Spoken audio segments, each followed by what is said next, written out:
Shalom.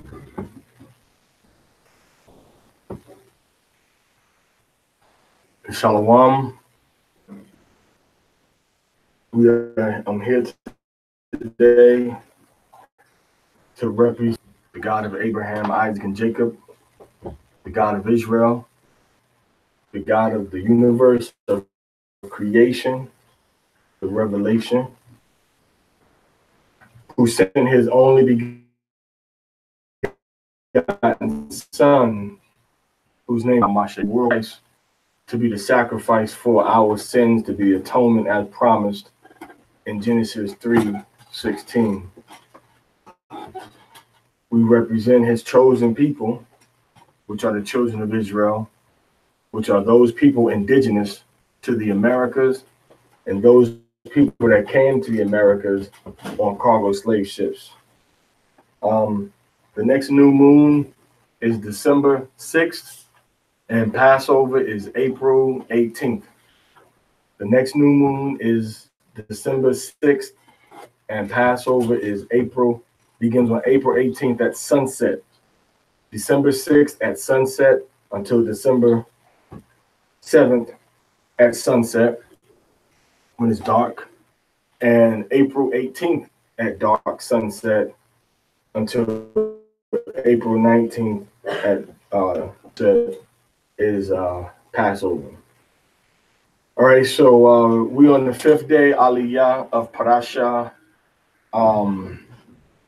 Vayishlach, which is Genesis chapter 34, all the way to Genesis chapter 35, verse 11. Not a lot. Very interesting history that deals with sex, war, and death. Sounds like a good dramatic cinematic production.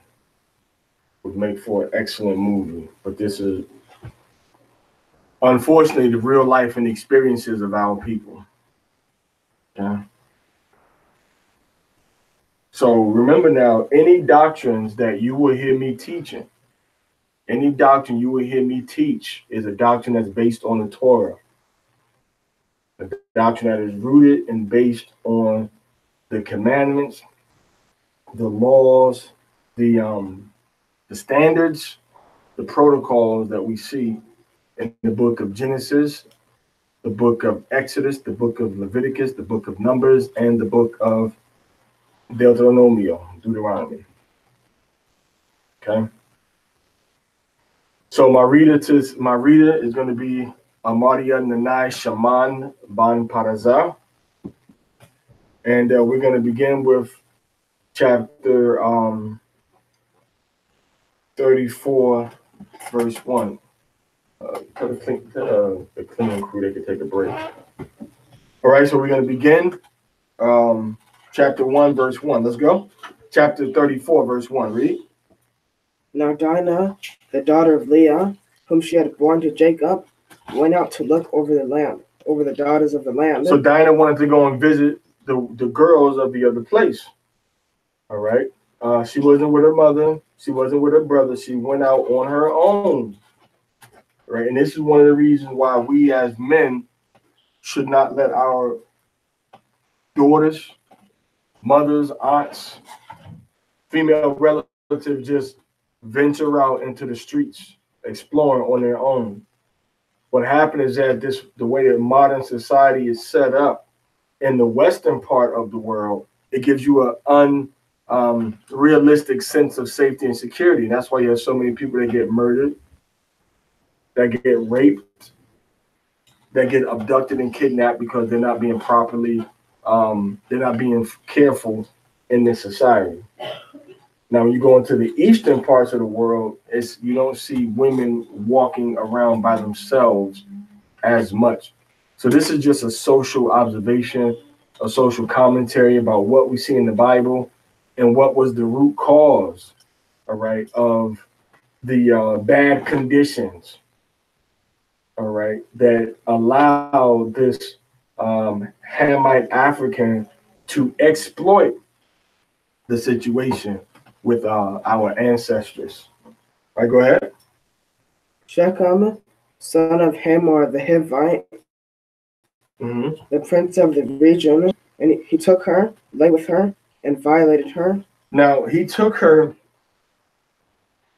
and laid with her. And let's read this in the Hebrew. Okay.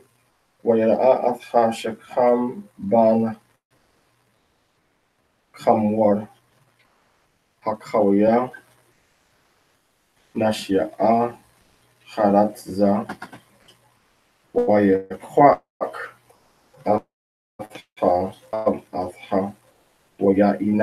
Now, we don't see anything about any violating. It says that he took her. We don't see anything about by force, or I know a lot of people try to insinuate that there was a rape that have any indication in the Hebrew text that a rape has taken place. It says that he humbled her, right? It says that he humbled her, all right? He humbled her, and he laid with her without talking to her father, without talking to her brothers, without talking to anybody that was her head. She was out basically roaming around, and he saw her, and he was able to convince her to lay with him. This is what happened. And this is why we should not allow our daughters, no matter how old they are, to just be walking and roaming around, the streets by themselves, no matter what country you live in. Right now, if you're in a safe, village type of setting, that's maybe a little different. But generally speaking, a lot of us live in urban areas, and we shouldn't send the daughters alone, or allow the daughters alone just to walk around and run around the urban areas, unless, of course, you know your people in those areas very well. And even then, you may have problems. There's been accounts of these that have had problems, even in a Hebrew village type of setting, Hebrew community type of setting. So it's better for you to just make sure you have a careful eye, you and your sons, the fathers, and have a careful eye over the daughters of Jacob. Go ahead. He became deeply attached to Dinah. Okay, now he became deeply attached to Dinah. Go ahead. Daughter of Jacob. Uh-huh. He loved the maiden and appealed to the maiden's emotions. So he loved her and he talked to her. Go ahead. So Shechem spoke to Hamor, his father, saying, "Take me this girl for a wife." All right. So he talked to his father and said, "I want her to be my wife." Now the same now he said the same thing, the same word we see in verse number 2 when it says he took her, is wayakwak. Is the same word we see in verse 4 when he told his father to get me. Okay, which is kwak, which means to acquire. It says kwak laya. So he said, "Get to me."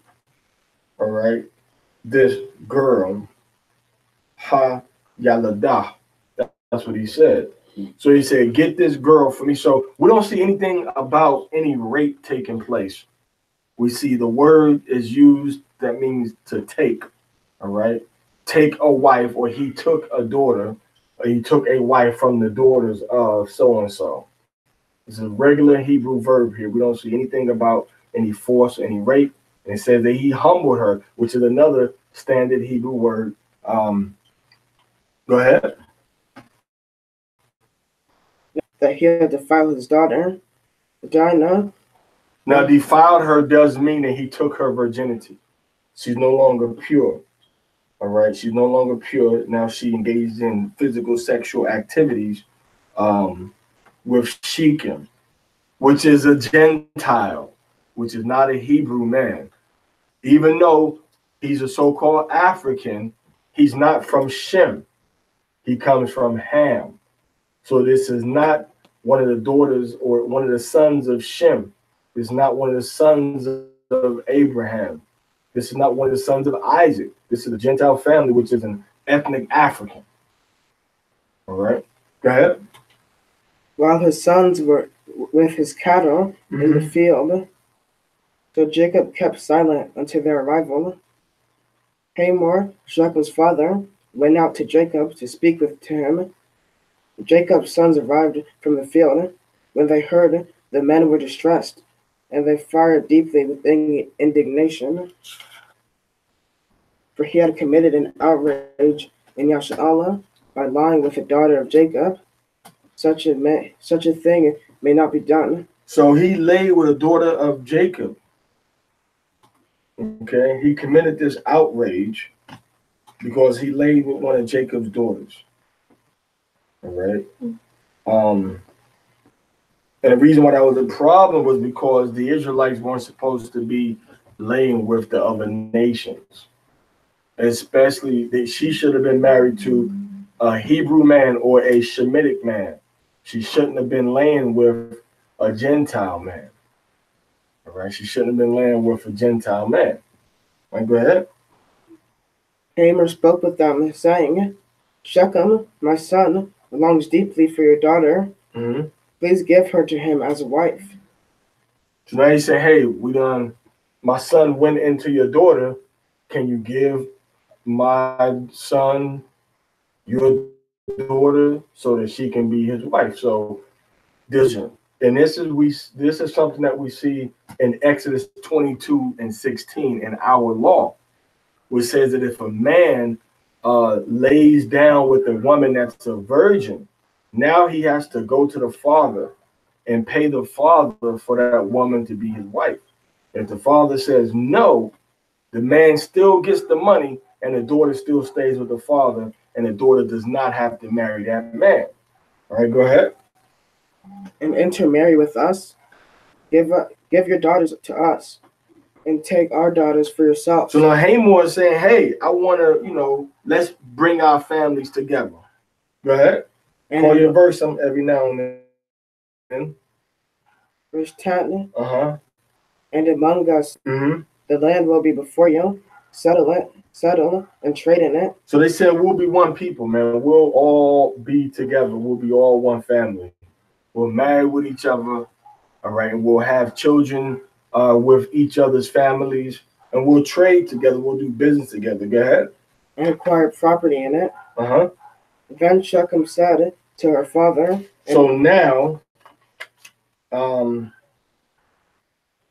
so Hamor said, look, let's bring our families together. Let's bring the Hebrew village and the Hamite African village. Let's bring it together. So even if we want to harp on the fact that, even if some people say, well, Israel is really part of Africa.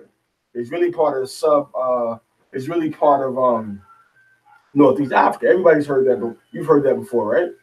Well, even if it's true, you still have two totally distinct people that dwell in that land, right?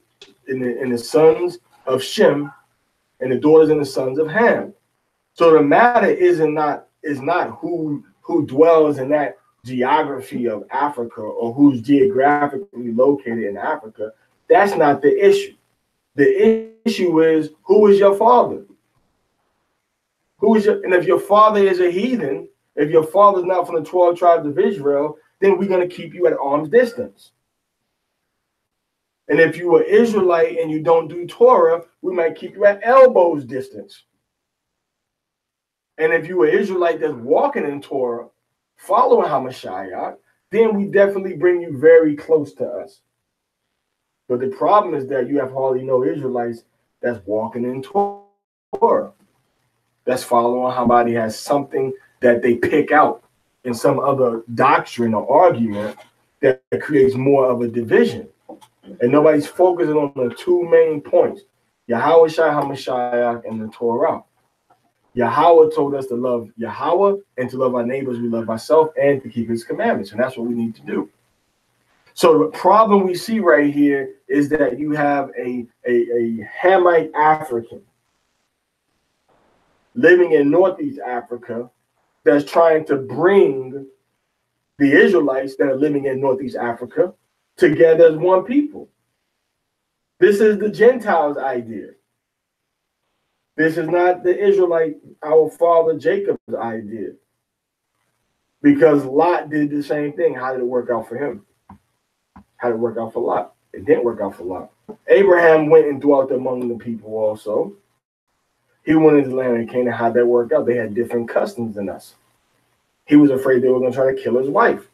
When you live among the Gentiles, there's always going to be something that's going to be, the scripture says you won't find any rest on the soles of your feet. That's one of the curses upon the children of Israel. So don't think that you're going to go among the Gentiles and everything's going to be just perfect and lovely. All right, call your verse. Verse 11. Uh-huh. Then Shechem said to her father and brothers, let me gain favor in your eyes, and whatever you tell me, I will give. So Shechem said, I'll do whatever it takes to marry this Israelite woman. After he laid with her, after he had sex with her. Go ahead. Inflate exceedingly upon me the marriage settlement and gifts, and I will give whatever you tell me. So whatever dowry, whatever expense you say I got to pay to be with your daughter, go ahead. Only give me the maiden for a wife. But I got to have the woman. Read. Jacob's sons answered Shechem and his father Hamor cleverly.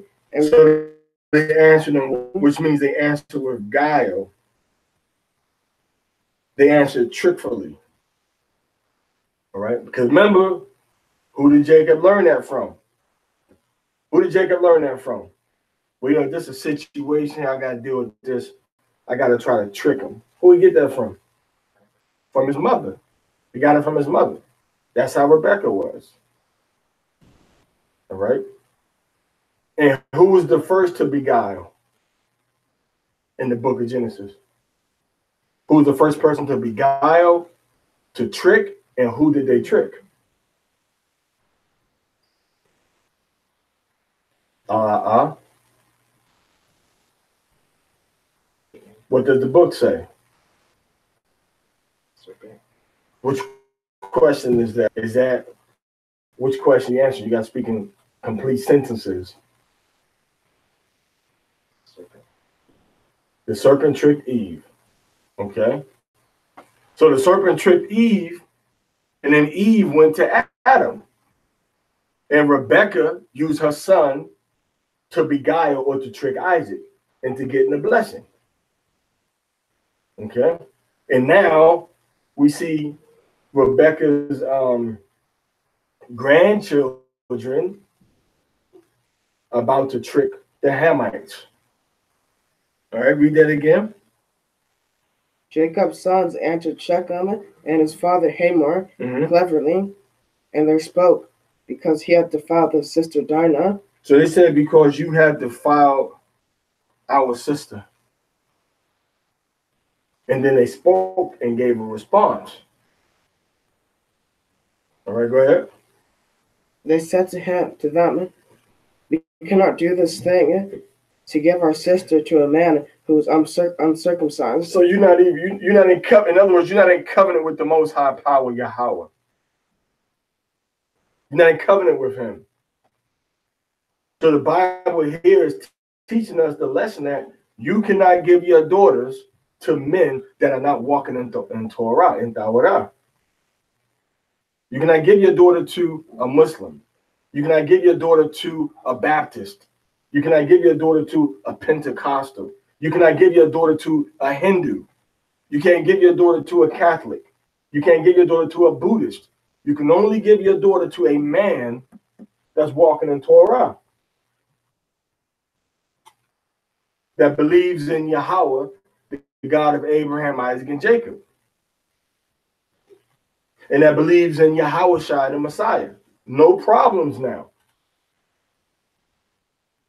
So they said we can't give our daughter to a man that's not even circumcised, meaning he's still dealing with Hashatan. He's still dealing with Satan. He's not dealing with the God of Israel. Read. For that is a disgrace for us. Only on this condition will we acquiesce to you, if you become like us by letting every male among you become circumcised. So now they set them up for the kill. They said all your men got to be circumcised now. And when you get circumcised, your private area, your pelvic area, it aches. And it's going to hurt. And If you a baby, the baby is crying when you circumcise the baby. He's already crying. He's already crying because you got him, because you don't want his hands to be moving all around, a blade about to cut near his baby maker and his pea shooter. You don't want to cut the baby's penis. So you got to cut that little piece of skin. So you got to hold the baby's arms down. And no baby likes to be held still and can't move.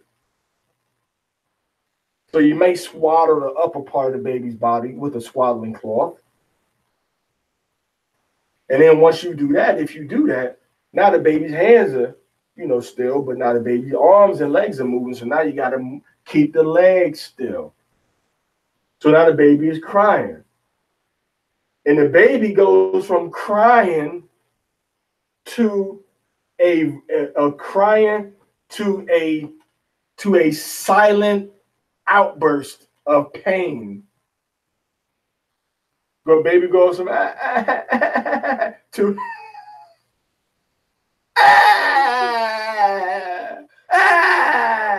because it hurts the baby. Right? Am I lying?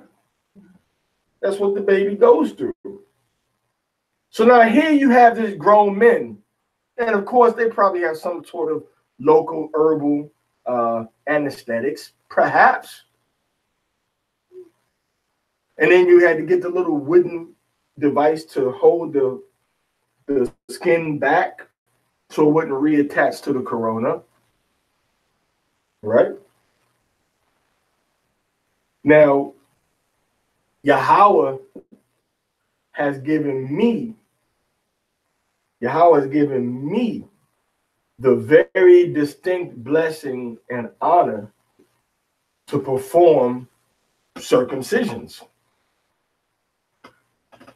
with devices, bells or Mogan clamps, and also, if you will, freehand. So it's a blessing for Yahweh to allow any man to have the guts to perform a circumcision on his own sons as well as sons of other people, to bring that child into covenant with Yahweh. And when you circumcise that child on the earth the 8th day and bring them up in Yahweh and Yahweh Shai, you cast a different vibration on that child. Okay. And if it's done in an Israelite community setting, where there's a constant reinforcement and a constant enjoyment of a righteous lifestyle, then that child is going to be even, more achieving in its spiritual potential. Okay. So now Shechem says, look, man, whatever needs to be done, I want to do it. Let me know. So then the brothers sit back and say, hey, look, let me have the other kumash, the smaller kumash. The brothers say, hey, look, if you get circumcised, man, we'll all be the same people. Continue reading. Read that part again. If you become like us by letting every male among you be circumcised, let every man be circumcised. Go ahead. Then we will give our daughters to you. Okay, now what's the problem right here? What's the problem right here? Nation to see who your daughter can and can't marry. You circumcised? Oh yeah, okay, yeah, you can marry my daughter. Is that the condition? What's the condition?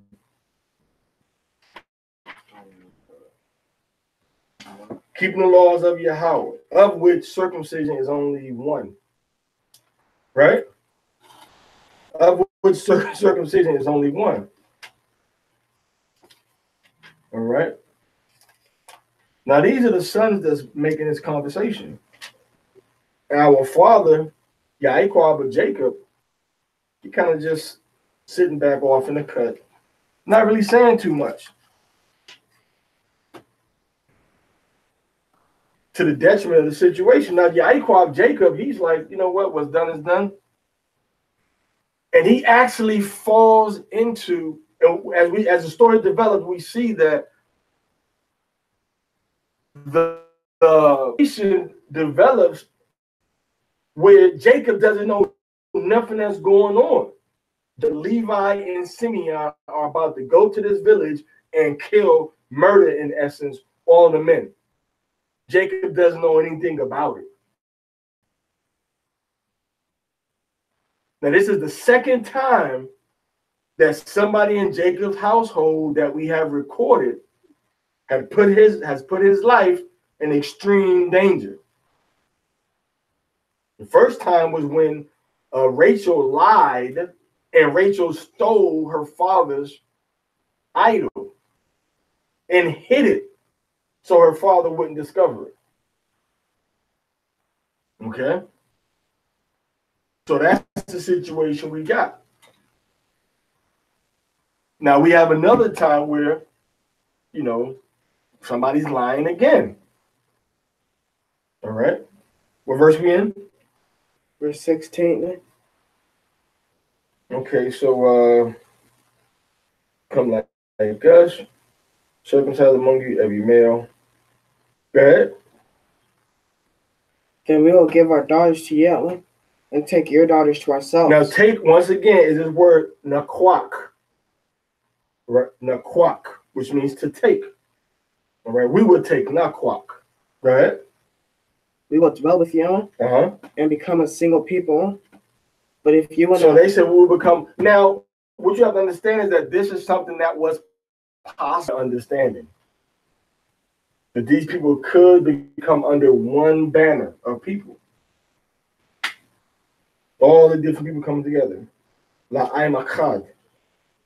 All right, we'll become la'ayim achad. Okay? Wahaya yanawa la'ayim yakad. So we'll become one people now, like a nation ruled by Torah.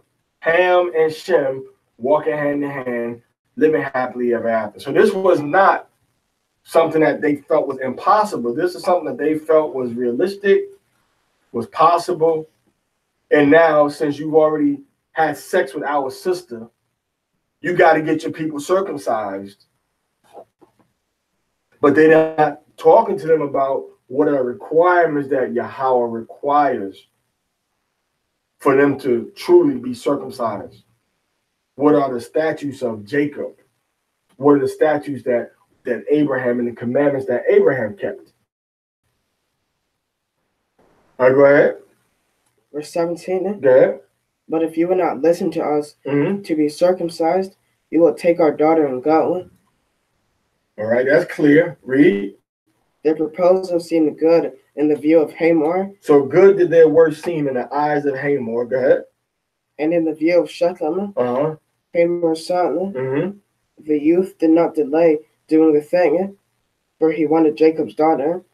Now he was the most respected of all of his father's household. All right, honorable. All right, kabod, honorable of all his father's house. They saw an Israelite woman. Now she's an Israelite. She's the daughter of Jacob, Yasharallah now. And he lay with her. And he entered into this agreement, with the best of intentions. Go ahead. Hamor, with his son Shechem, came to the gate of their city and spoke to the people of their city, saying, "These people are peaceable with us. Let them settle on the land and trade in it.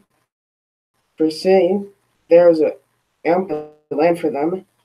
Let us take their daughters for ourselves as wives and give our daughters to them." So he said, okay, we're going to all enter together.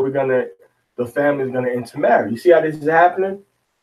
This is how you build up a people. This is what our people are not doing anymore. This is how you build up the strength. You took the resources and the families and the wealth and the land of different families, different people, and you brought it all together. Imagine if we, since we've been woke up, let's just say the past 20 years, let's not even go back to the 1900s. Let's just say the past 20 years, if we would have been marrying families and building land together, whether in America or in Israel or in Africa or in India or in Bangladesh, wherever in the world, we would have been bringing our families together. We would have been building our houses and land and agriculture and livestock and industry and businesses together, manufacturing together, instead of just trying to be the world's biggest super Israelite organization, or instead of just imitating the same structure, storefront Israelite preacher that we learned from, the Gentile religious church system. Our fathers were about building nations, building communities, building villages, trading. That's what we were about. But now we've changed into a nation of basically a nation of preachers. We create nothing. And anything we create, we try to sell amongst ourselves, which is fine. But there's a whole market of human beings out there that want the product that you have also. Are you talking to them? There's a whole people that want the garments that you make. There's a whole people that want the music that you're making. There's a whole people that want the oil and the beard oil and the essential oils and the body oils and the head wraps that you have.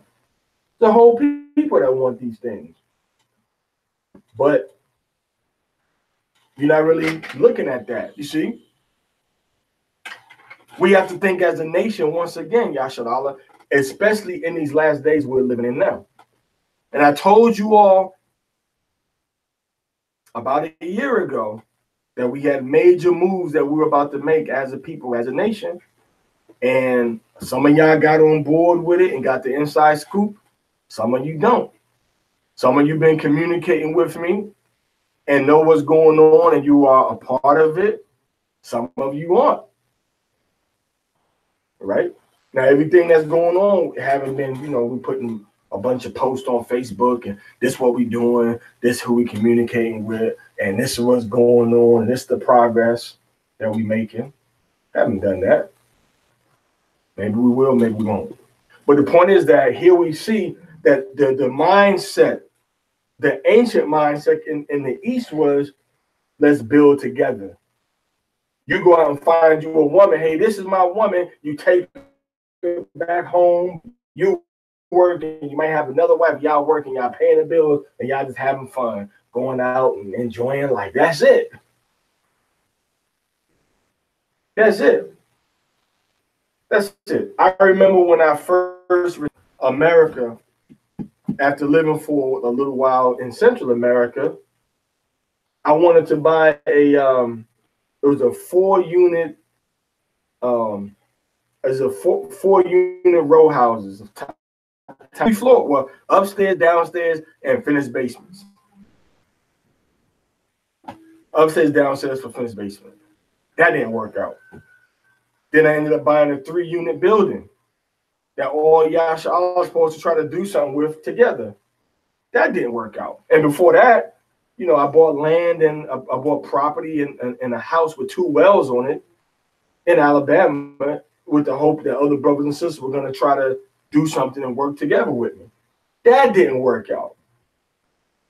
Now I see brothers now, in 2015, 2016, 2017, trying to acquire land other places. But, man, we in the last quarter now. So you got to really move into, high gear. So the Most High tells you that, food, water, and clothes. Be content if you got food and shelter. Okay? But as a nation, we should have and could have done a lot more. Okay? We could have and should have done a lot more. So now we see our fathers, our father Jacob, and his sons, his 11 sons, they're all talking. They're telling you, man, get circumcised. And now Shechem is like, Shechem father Hamor is like, you know what, man, these are good people. These are good people. We should all work together. I cover that up. We should all work together. Vouching for Jacob. Go ahead. Only on this condition will the people acquiesce with us, to dwell with us, to become. Acquiesce meaning they will accommodate and flow together. Read. To dwell with us, to become a single people, that all our males become circumcised. All the males be circumcised. Nomalium. Go ahead. As they themselves are circumcised, their livestock, their possessions, and all their animals, will they not be ours? Let us acquiesce to them, and they will settle with us. So let us acquiesce. Let us agree. Let us yield. Let us flow together. Go ahead. All the people who depart through the gate of the city listen to Hamor and his son Shechem, and all the males, all those who depart through the gate of the city were circumcised. So they all got circumcised. Grown men, children, all the males. Anybody that was a male was circumcised. They got circumcised. All right. So they got circumcised. In good faith and trust. Go ahead. And it came to pass on the third day, when they were in pain. In the third day, when they were in pain, Ka'abium, they were in pain, hurting because they just had the skin cut off of their member, their private part. Like every Israelite boy goes through. That's his into the seed of Abraham, the family of Abraham is his circumcision. And a lot of you brothers out there haven't been circumcised. Some of us have been circumcised. Some of us have even been circumcised on the 8th day of our birth, exactly as the scriptures command us to do. You have to get circumcised. And you have to also make sure you do what? In addition to getting your flesh circumcised, you got to do what? Anybody? You got to circumcise your heart by loving and obeying Yahweh and loving your neighbor and walking in the path of Yahweh Shai HaMashiach. And that's why you have so much division, so much disagreements, so many different doctrines that people don't see eye to eye on, because everybody's walking after the flesh. The scriptures tell you why you have all these divisions. Paul tells you, I believe, in 1 Corinthians chapter 3, that why do you have divisions? Why do you have disagreements? And Paul says, because you're carnal and you walking as men. You walking in the flesh. That's what Paul says from his own mouth. So that you want to ask why Israel got so many divisions? Because everybody's getting carnal. That's why. Because nobody wants to hold their tongue to look toward the important topic that we need to discuss. Basics. Repentance to obedience. Repentance, obedience to Yahweh and Yahweh Shai and the covenant of Yashar Allah in these last days. That's what we need to discuss. So these people are trying to enter into this covenant. And it comes to pass on the third day, when there's the pain. What happens? Two of Jacob's sons. Go ahead. Simeon, which are the brothers in the eastern part of Quisqueya, called the Dominican Republic today. And Levi, which are the brothers that's on the western part of the island of Quisqueya called Haiti. Now, Quisqueya means mother of all lands, and Haiti means mountainous. And this goes back to Jerusalem, which is the mother of all lands and is surrounded by mountains, which is showing you how Haiti is the location of the tribe of Levi, because the whole place itself is named after Jerusalem, because Jerusalem is called the mother of all. And then Jerusalem is surrounded by mountains. David wrote it in the Psalms. As the mountains are round about Jerusalem, so Yahweh is round about his people. And the capital of Israel was Jerusalem. And the capital of Jerusalem was what? What's the capital of Jerusalem? What's the focus of Jerusalem? What's the focus of Jerusalem? What's the focus of Jerusalem? Anybody, everybody, what's the focus of Jerusalem?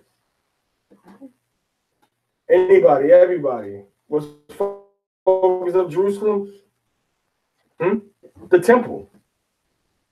And who's in charge of the temple? Levi. You see? So the mountains around Jerusalem. Jerusalem is the mother of us all. And Levi.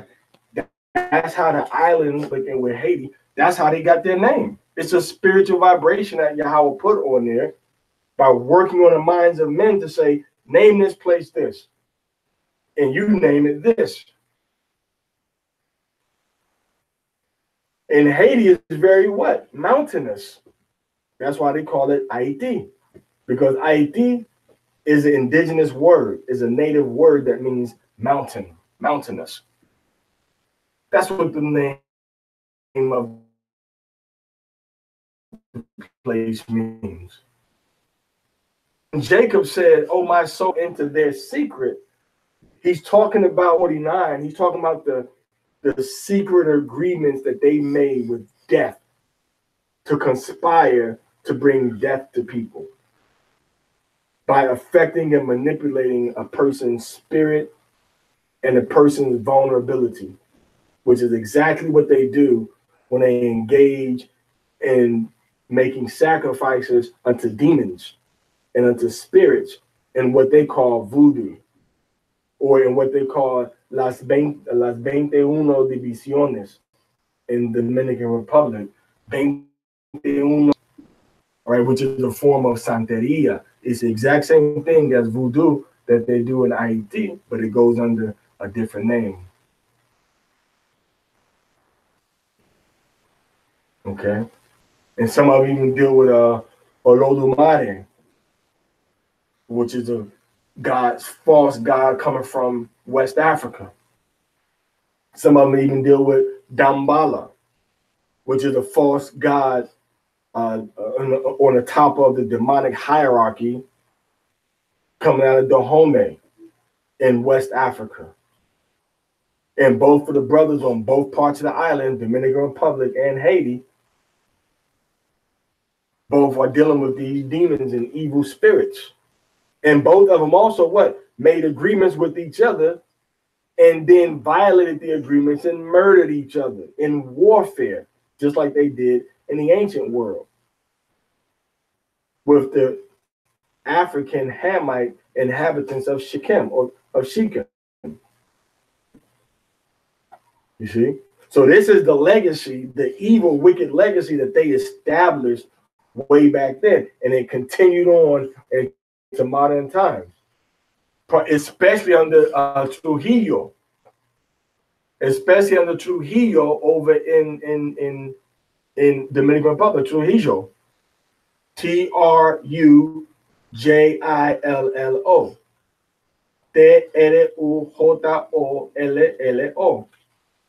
or ella, right? I think now they call it ella. They call it ella. They call it ella. The same. Ella, right? Okay, so they came together and said, you know, we're gonna deal with these Haitians, and they murdered the Haitians. Even now, they say, oh yeah, Haitians got to get out. We don't care if you was born here. It's an international law. You was born here, you were Haitian, but it don't matter. You still got to get out. And even the Haitians said, you know what? We're going to kick the French out of here. And they kicked the Spanish out of the Dominican Republic. And then they put their own people in bondage and oppression. So it's been a never-ending war. A lot of people look at it now as if the Dominican Republic is so evil and bad toward Haiti, but Haiti was evil and bad toward the Dominican Republic also. So neither side is without culpability. Todos los lados son culpables. Tienen culpa. Todos los dos lados tienen culpa. Porque cada uno mataron el otro lado también. Después de consiguiendo la confianza de la otra persona. Consiguieron la confianza y después, y después con los macheteros también mataron. Okay, they went in with machetes and just murdering each other. But this is how it began. But they still kicked out the Spanish. They still kicked out the French. They still kicked out the British, and they still kicked out the Americans from off their little island. All right, read. Dinah's brothers each took a sword. And each took a sword, a long, thin, sharp instrument. Go ahead. And they came upon the city confidently and killed every man. That's why I said that violence, instruments of violence are in their hands. All right. So they came upon the city and they did what? Killed every male. They killed every male, baby,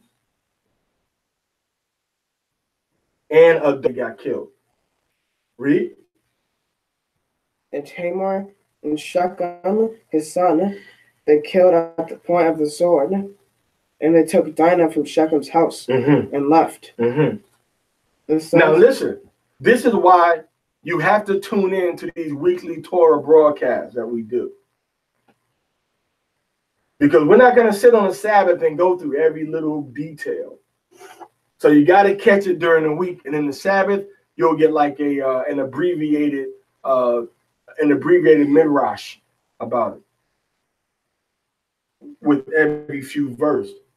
But during the week, we go over more information and we give more into the details about what happened and why, and go into a little bit more of the history and the wisdom of the situation. Okay, read. The sons of Jacob came upon the slain, and they plundered the city. Meaning they stole the possessions of the people in the city. Go ahead. Which had defiled their sister, their flocks, their cattle, their donkeys, whatever was in the town, and whatever was in the field. Go ahead. They took all their wealth, all their children. Their children and their what? And wives. And their wives, not Shaham. Go ahead. They took captive, and they plundered as well as everything in the house. So they just totally decimated the whole settlement. And then they took the wives.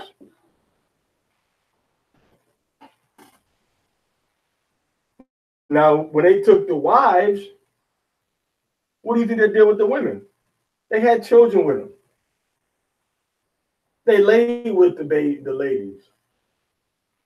So, and something I want to point out is that from the beginning of Israel, Yasharallah, becoming a nation, our ancestors were having sex, were laying down with Hamite African women. We see it right here. What do you think they did when they took these women? You think they had them wiping walls all day?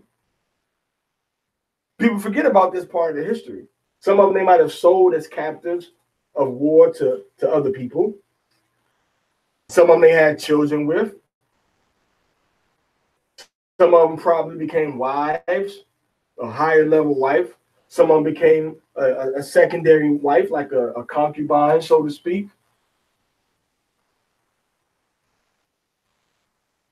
So these are all things that we have to look at when we try to have arguments. That's why it's so important for you people to read the Torah. All 12 tribes of Israel must read the Torah, and you can extract knowledge, wisdom, and understanding, proper perspectives on things. All right? When you read it properly. You have to read it properly. And you have to read it with the understanding that this is the truth and there's no other alternate version. All right. So this is a point that we have to look at. These are all 12 tribes. All of the sons took these women when they brought them back. Now we're talking about many, many women. And every descendant that they have is what? Is an Israelite. It's like Judah laid with Tamar, which was a Hamite African. And then she had Pharez and Zerah. And that's the lineage that the Messiah comes from. And then the ancestor of Hamashiach went and said, I'm going to lay with Ruth, a Moabite. So it's not just the Moabite that was in that bloodline. Ham was in that bloodline too. All right, go ahead. Jacob said to Simeon. Jacob said to Shemaiwan, which is older than Levi, which means herd. All right, Leah's second-born son. So Jacob said to Shemaiwan, which is the people from the Dominican Republic today. What did he say to her? Read. And to Levi. And to Loiah, which is the third-born son.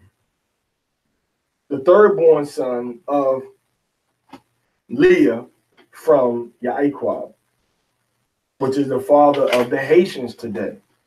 So Jacob said to both of these sons, read. You have discomposed me. You have what? Discomposed me. You have discomposed me. You have made me to stink. All right? You have done something bad to me. All right? You discredited me. You discredited me. You caused me anguish. Read. Making me odious. Making me to be hated among who? Go ahead. Of the land. Among the Canaanite. And among the Perizzite. I am few in number. And should they band together and attack me, I will be annihilated. So you've caused a diplomatic, what do they call that? Conundrum? Quandary? This is a terrible thing you've caused, man. Because now you've started a war that I'm not. You have damaged our domestic diplomatic relations right here where we live at. They ain't talking about far across the ocean. Talking about right here where we live at. You've caused me to stink. And these people outnumber us. And we can all get killed. Read.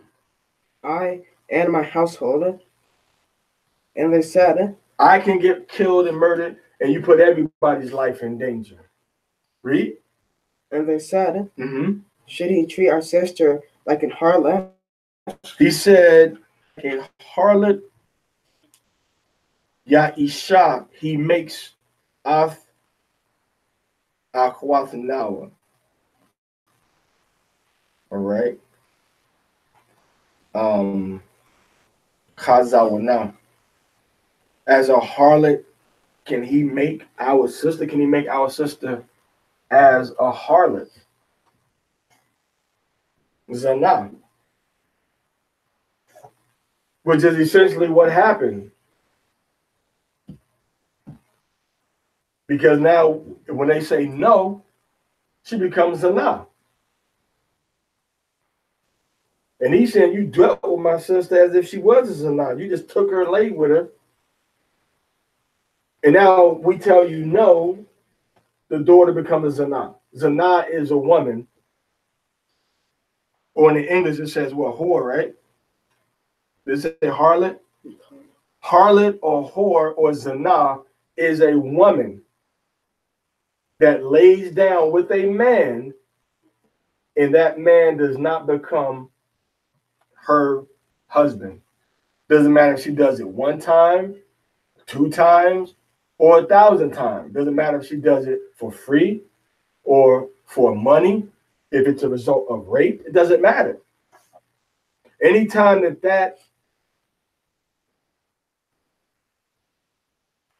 anytime that the woman is breached by a man, and that man forcefully or unforcefully, and that man does not become and is not that woman's husband, that woman becomes a now. And this is how sometime a woman will become a concubine, because she has become one with another man by force or through fornication of her own desire. So she was already joined to this man, so now she can't come and become one for the first time with another man, because she already gave up the goodies to somebody else. She already gave herself to another man. All right. Go ahead. Kala Shala Dabar Yahweh. Na Aisha wa na Shemai. All that Yahweh has said will we do and hear.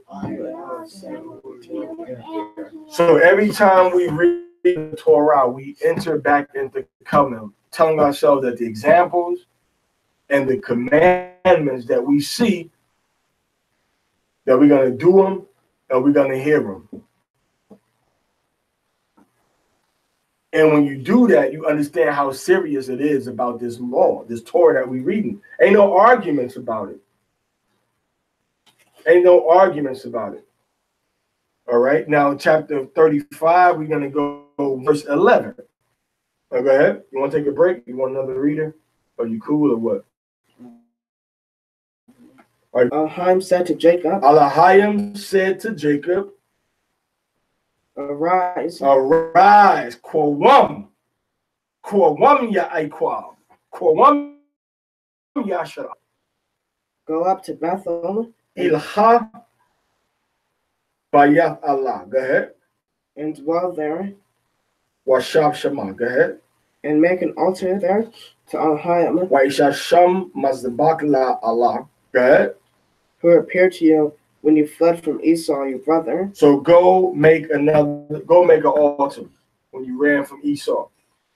Get up and go. Now remember, Jacob saw them angels going up and down the ladder in his dream, which means that he always going to have Yahweh talking to him. Mala'akim coming to him with messages. Angels coming into his life in dreams, wrestling with him, talking to him, telling him where to go. Go ahead.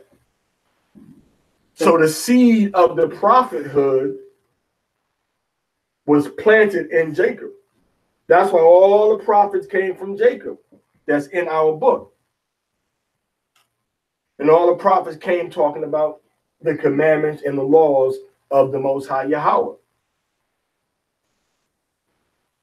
Muhammad did not come talking about obeying the Torah, even though he wrote in the Quran that the children of Israel are supposed to keep the Torah. Now, I had a brother give me a few passages from the Quran yesterday, as a matter of fact. But before that, the main one we had was Cal 122, which has called to mind, O children of Israel, that the favor that I have bestowed upon you, that I have preferred you above all the other nations. And in the Quran, it tells the children of Israel to follow your Torah, follow Moses. That's what it says. So now we see that prophethood rests on Jacob, Yaquab.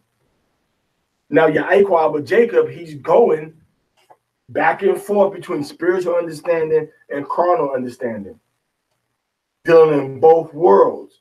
That's why the prophets of Israel are so magnificent, because it's in our blood to want to have that relationship and seek that connection with Yahweh. It's a natural desire and instinct. That's why you have all these different Israelite churches and denominations. Okay. So now the angels, or the Mala'akim, or the Aliyah, the powers, said, get up and go to Bethel. All right, go ahead. To his household, and to all who were with him, discard the alien gods. Discard the what? The alien gods. Remove the Aliyah ha-nakar. Other gods. His household, that's his servants. His servants. Some of these women and children that they just conquered, remember, they conquered the women and children of Shechem. Now imagine this now. Imagine this. So here you have little children. All right, little children. And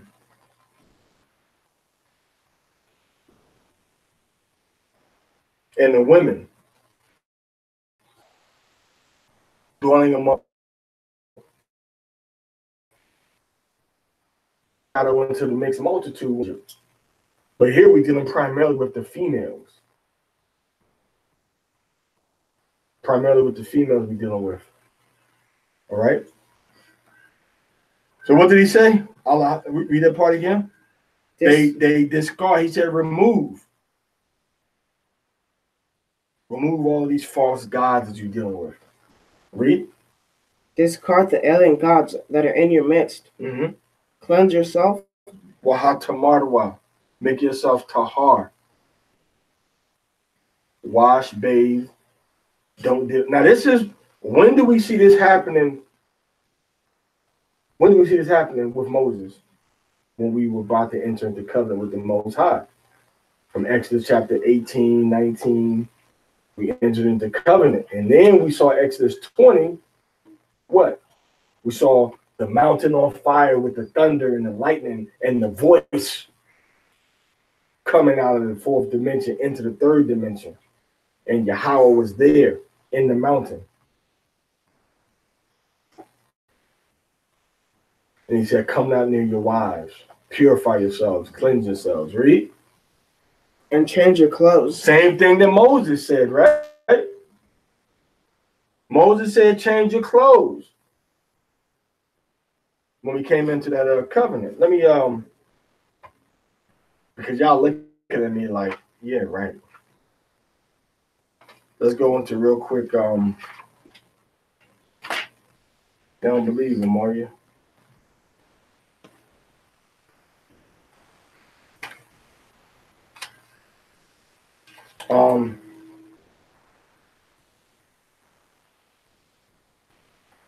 Let's go into, go real quick. Go to Exodus chapter 19.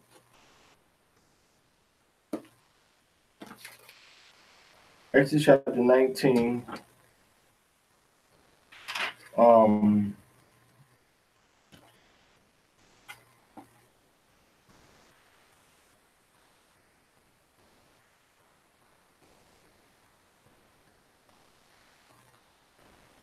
Let's read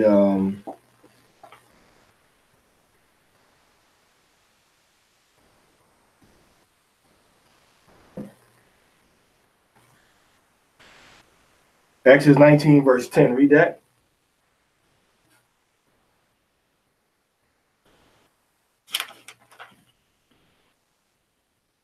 Yahweh said to Moshe, Yahweh al-Masha.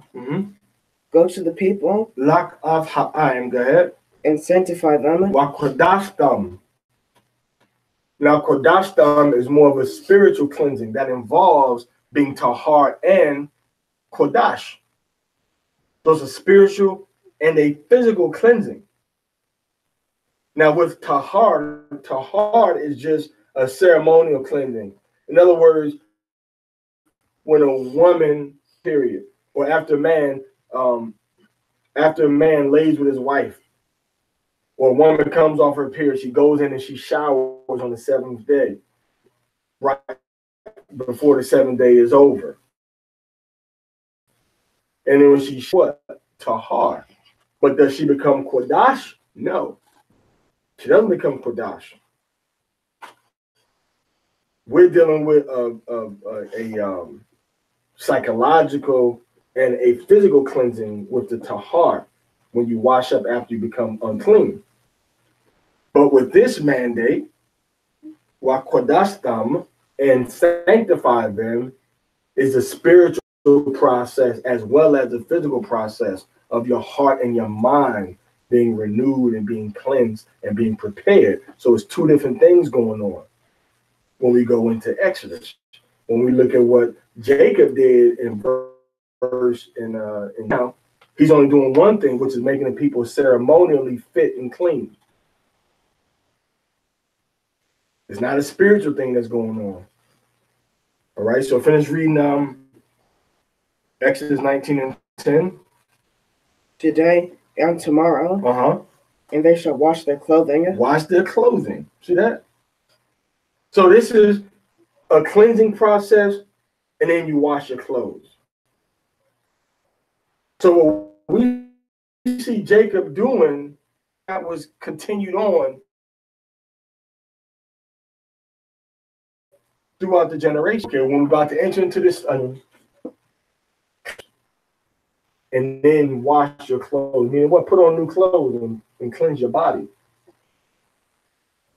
That's why your mother might tell you, why you putting on them clean clothes and you ain't even take a bath? Go wash up. Or your father might tell you that. Who knows, right? Nobody here has heard that before, right? It's heard that before. All right. So let's go back to, and I'm just showing you how the things that we see Jacob doing, Abraham doing, Isaac doing, they establish certain things that we see later on. Yahweh says, this is what's out, and Yahweh giving commandments to do certain things. But them things just didn't pop up. These are things that were already being done by Abraham. Already being done a lot of times by some of the things Noah was doing. Some of the things Seth was doing, Adam was doing. We go way back to Genesis with Adam, we see sacrifices being made, right? All right, read that verse again where you at. Call your verse. Genesis chapter 35, verse 2. Read again. So Jacob said to his household, with all his sons, his daughter, the wives and the children, read. And to all who were with him, discard the alien gods. Throw away the alien gods.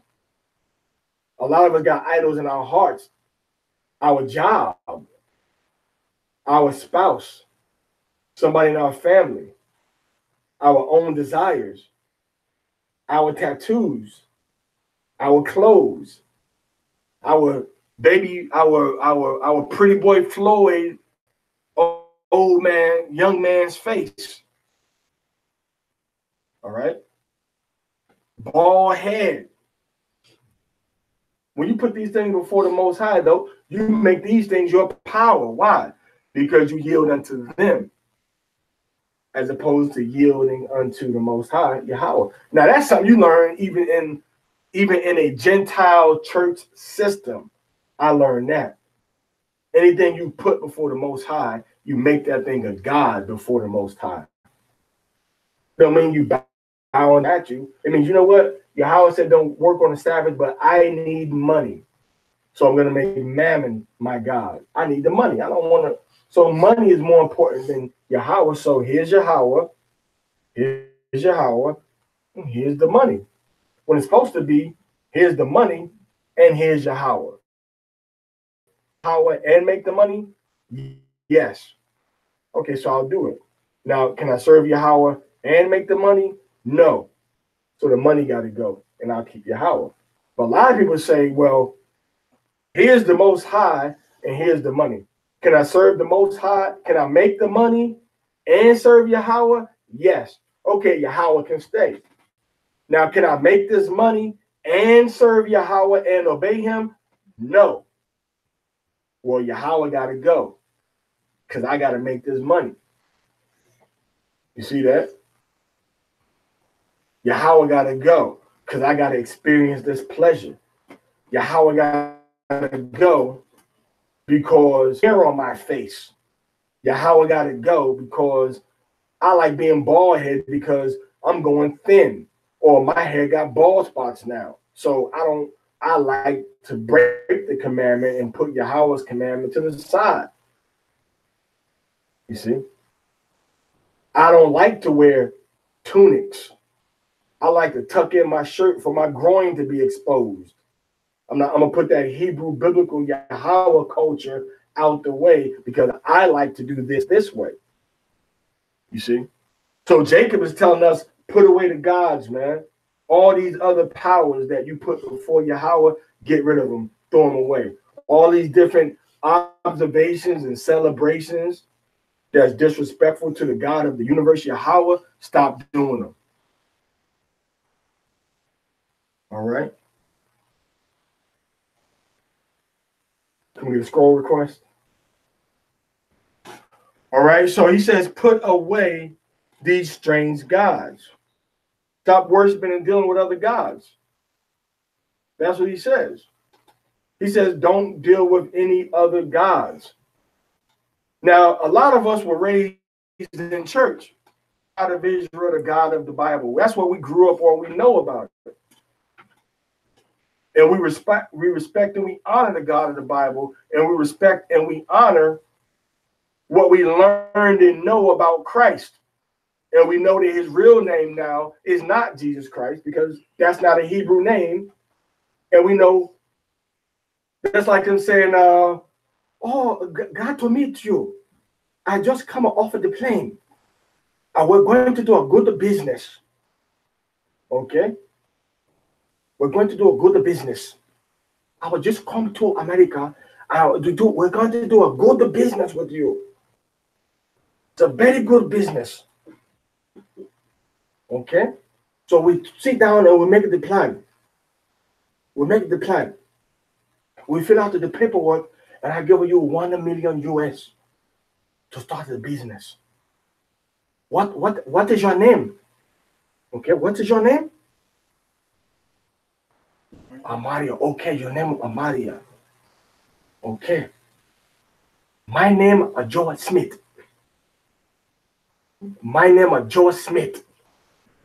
Why you laugh?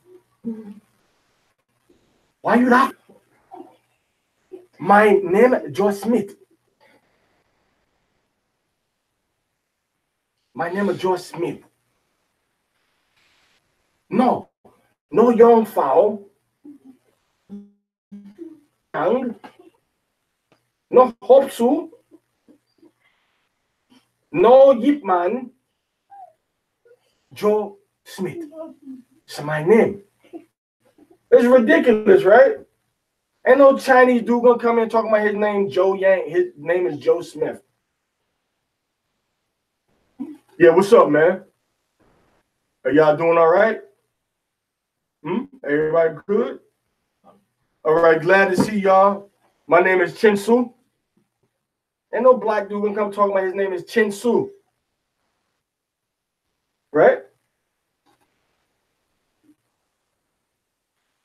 So now how we got a brown skinned man, a so-called black man, with a name with letters that don't even appear in his language?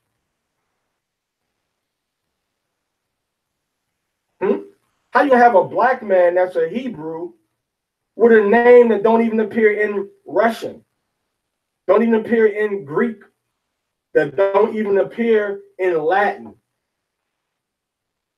The only way you can find out what Jesus Christ means is you have to go back and look at the Hebrew words mean. The word Jesus does not exist in the English or the Greek or the Latin vocabulary or the Arabic or the Aramaic vocabulary. Now, Yahweh, he is salvation. Hamashiach means anointed or smeared with oil. So his name is Yahweh Hamashiach. So we learned about the Bible, Genesis to Revelation in church. We got the foundation from there. But now when we understand who we are in the Bible, which is something we did not learn in church, we were told that we were Gentiles. We were told that we were ethnic Africans, not ethnic Shemites that were in Africa. So when we read the Bible now and we see that these people in there look like us, look so-called black, so-called Hispanic, so-called indigenous people of the 12 tribes of Israel. So when we look in the Bible and we see this, now we understand that we not only have to believe in the Son of God Almighty as our Messiah, as our Savior, as the Lamb, as the way, the truth, and the life. We also got to do what? We also have to walk in the laws, the commandments that he gave to Moses. And we bring it all together now. Now we see that this culture and the ducktail shirts or the Oxfords or the cardigans, and the V-neck sweaters and the tuck-in shirts and the jeans and the pants as your outer appearance of garments and the two-piece suits. All right? That's not our culture. That's not the culture of the Bible. Oh, you're going back in time. People don't dress like that no more. Yes, they do. Half the world dresses like that. It's the Europeans that don't dress like that. When you go to Africa, when you go to India, when you go to Sri Lanka, when you go to Bangladesh, when you go to China, parts of China, people dress in Eastern type of clothing. They don't dress like how Americans dress. All right. So now what we see is that Jacob said, put away those old ways that you learned. Put these gods away from you. All right. Change your clothes. Go ahead. What verse you in? Verse 2. Yeah, go ahead. Cleanse yourselves and change your clothes. Right. Then let us arise. Go up to Bethel. Let it go to Bethel. Go ahead. I will make there an altar to Aliyah, who answered me in my time of distress. So now he says, now we all going to enter into this thing together. Read. And was with me on the road that I traveled. So they gave to Jacob all the alien gods that were in their possession, as well as the rings that were in their ears. And Jacob buried them under the cherubim. That's going to be an oak tree. Okay. Now the rings that were in their ears had to be symbols of other gods. It wasn't just earrings were wrong. All right. It had to be symbols of the other gods that they were worshiping. Okay. So he took the rings that were in their ears, some type of ornaments, or some type of amulets or charms that was used in the belief and in the worship of other gods, not just a regular earring. All right, go ahead.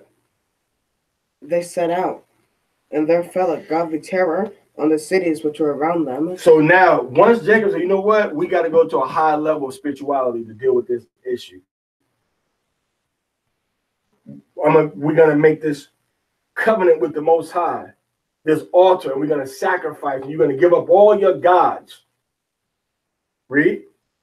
So that they do not pursue Jacob's sons. The scripture says that when it please Yahweh, he make even his enemies to be at peace with him. So once they say, you know what, man, we're going to follow your God wholeheartedly. And they hadn't said that before. God wholeheartedly. Then once they did that, Yahweh, the God of Abraham, Isaac, and Jacob, he sent the fear of our ancestors, of the 12 tribes of Israel, other people that wanted to do us harm. So he put a hedge around us once we came into covenant with him. But we're vulnerable. We out there with no protection because we haven't decided that we're going to follow Yahweh. Okay, go ahead. Thus, Jacob came to Luz in the land of Canaan. Mm-hmm. It is Bethel, he and all the people who were with him. And he built an altar there, and he called the place El Bethel, for it was there that Elohim had been revealed to him during his fight from his brother. Now, of course, Allah Bayath Allah, which means the power of the house of the power. Go ahead. Deborah, the wet nurse of Rebecca. Deborah, the nurse, which means that she was the lady that took care of Rebecca when Rebecca was small. Right. Now remember, read that again. Deborah, the wet nurse of Rebecca. Okay, so once again, this is the wet nurse of Rebecca. Okay, and Rebecca is Isaac's what? Wife. So Deborah, now Rebecca is what? She passed on, right? In Genesis chapter 24, she passed on. All right. The Most High bless her, receive her into his glory. So now Rebecca's nurse died. This is the woman that took care of our mother, Rebecca. She outlived her. And she went from taking care of Rebecca.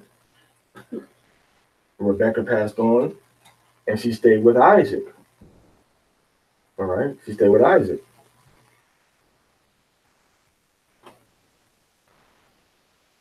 All right. So now she stayed with Isaac, and now Jacob's traveling around, so she's with Jacob now. So everybody's staying together. Household is staying together. All right. So she passed away. So we'll give her 7 seconds of silence too.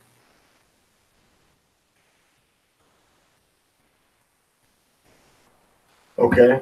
So Deborah, Rebecca's nurse, died. Go ahead. And she was buried below Bethel, below the plateau. So she had been with Jacob all this time. Go ahead. Alon Bakuth. Mm-hmm. And Elohim appeared to Jacob, which is the oak tree of crying or weeping, because he loved her. This is a woman that had been helping his family and was intelligent, knew how to bring children into the world. She probably knew how to tell the woman how to get her milk. Oh, you got to drink this tea. You got to get a warm, you got to take warm baths and get a warm rag. No, don't get the baby. Don't get the baby yet. Let the baby cry some more. Any woman knows that Once the baby starts crying enough, what happens is that the body of the woman starts to go back into that milk production mode. Especially if them ducts aren't totally blocked, the woman will start to produce the milk again. All right? So she knew all the little secrets.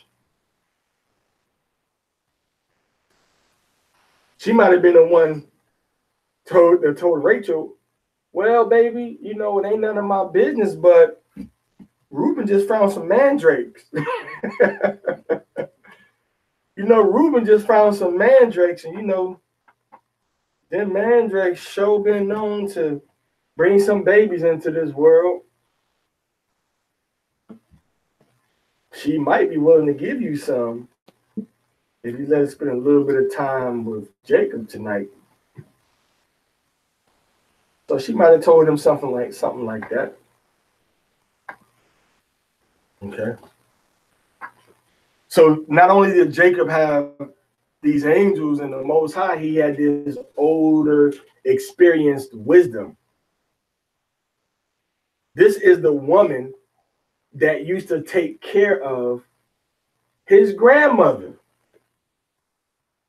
I mean, his mother, right? Yeah, his mother. Just something like, for lack of a better word, like his nanny almost.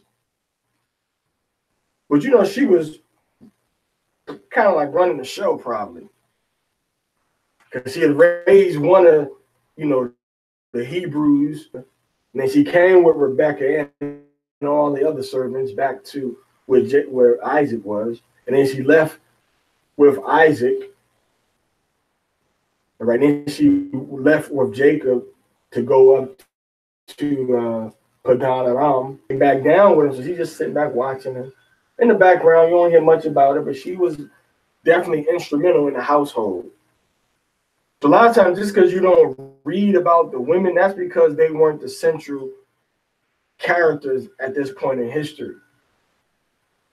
But the fact that it mentions her death and nobody else's up to this point, you know, tells you how instrumental she was in holding that household together. So a lot of time, anybody knows that a lot of time it's the woman that can maintain that day-to-day operations of the household. The more experience she has, the more she knows about herbs, and the more she knows about medicines, the more about children, the more she knows about business, the more she knows about, you know, breeding animals and helping animals come into the world, the more she knows about spiritual things, meaning the fasting and prayer. Spiritual things not meaning burning basil leaves and burning sage bundles to smudge inside the house. I'm not talking about that. That ain't of Yahweh. I'm not talking about that.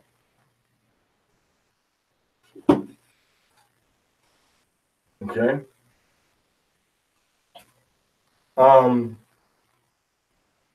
So she died, and Yahweh received her into his glory in paradise, kingdom of Hashemayim.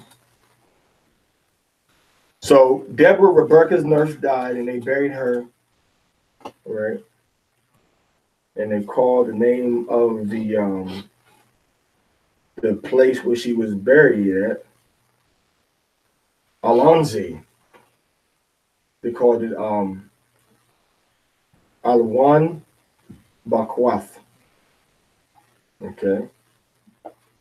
Alwan Bakwath. That's the place where she was buried at. That's what they called it. Yeah. And Elohim appeared to Jacob again. So the powers are coming again. You see, man, Jacob is having more interaction with these powers, with the Aliyah, with God Almighty, than anybody else we see before him. Every other time is the powers appeared to Jacob. The angel came and told him. He's fighting with the angels. That's what that ladder was, that Jacob saw the angels coming and going. And that's the same access that we have after we study and walk in Torah. If you don't study and walk in Torah, you're not going to understand the scriptures. People look at the scriptures like it's a carnal book that you can pick up like Shakespeare. Bible is a spiritual book. You got to be spiritual, understand that book. Different divisions and so many different doctrines in Israel now. Everybody's saying they spiritual, but have you taken time out of your life to really read that book? No, you haven't. When you talk to men that have saved up money, stopped working, went into the bush or el campo or the country, walked in Torah, got new understanding from Torah, and stayed by themselves, away from all of the stuff that hustle and bustle for days, weeks, and years. Then they come talking about the Torah. But you studying the Torah when you get off work, you're going to study for a little, oh, I got to go to bed, get up for work. You know, man, you may understand the words, but you definitely don't understand the wisdom behind it. You definitely do not understand the wisdom behind the Torah. All right. Let me get one verse for you to read for me. Actually, you want to read it or want me to read it?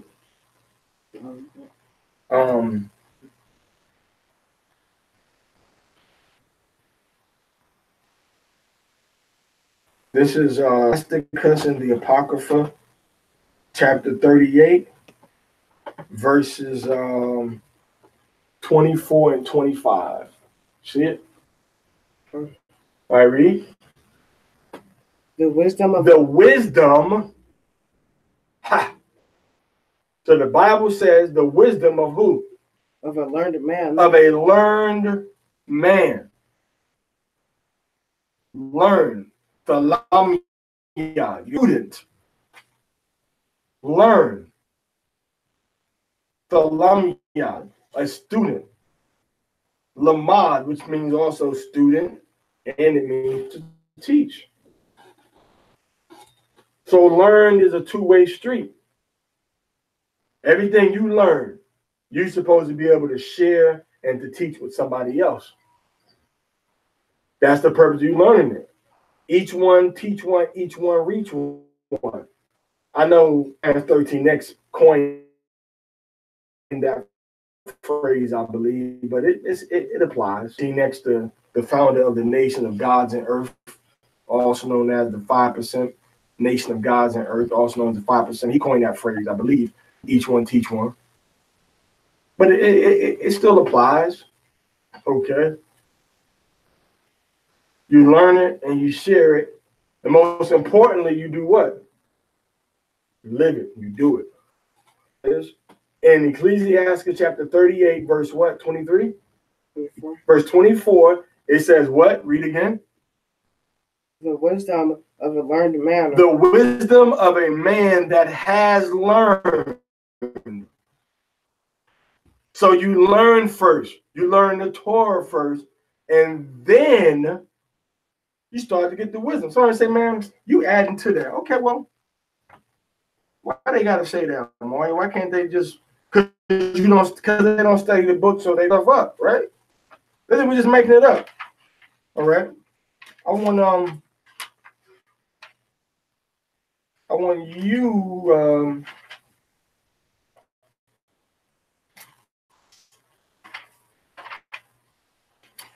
let's go into you don't got to go there yourself right there.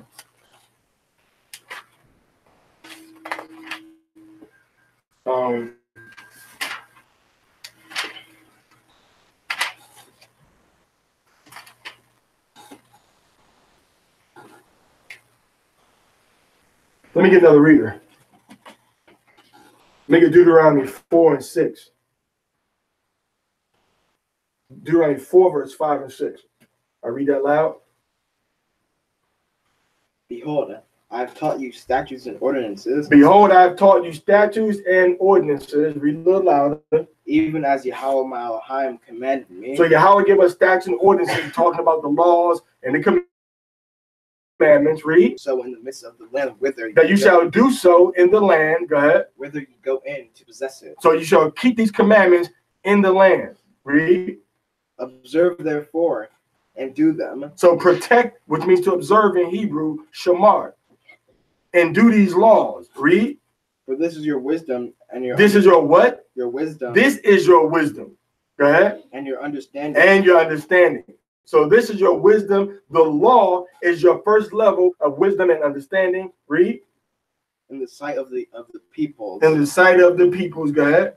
That when they hear all these statutes, shall say, surely this great nation is a wise and understanding people. So surely this great nation is a wise and understanding people. That's it. Like the water. So they're gonna listen and say, man, these people is great and wise.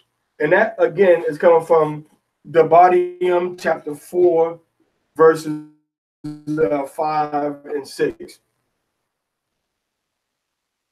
Devarim, do verse 5 and 6. 4, 5, 6. So now when we go back into the book of Ecclesiastes, chapter 38, verse 24, read it again. The learned man. The wisdom of a learned man. First, you have to learn the Torah. That's your first. Once you understand about the Messiah, Yahweh HaMashiach dying for your sins, and now you can trace that in the Torah. You can see that story starting at Genesis chapter 1, verse 1. And then you see it being pronounced into Genesis chapter 3, verse 16. Okay? Genesis 3:16. So it says the wisdom of what? Of a learned man. The wisdom of a man that is learned. Cometh by opportunity of leisure. Cometh by opportunity of what? Of leisure. Of leisure. That's the whole verse, right? No. Okay, go ahead. And he that hath little business. He that has little business, little stuff that you know you obligated and bound to do on a regular basis. That's what's talking about little business. Little business don't mean, you don't have nothing going on in your life. Little business mean that you're not obligated to do anything except for study and read this.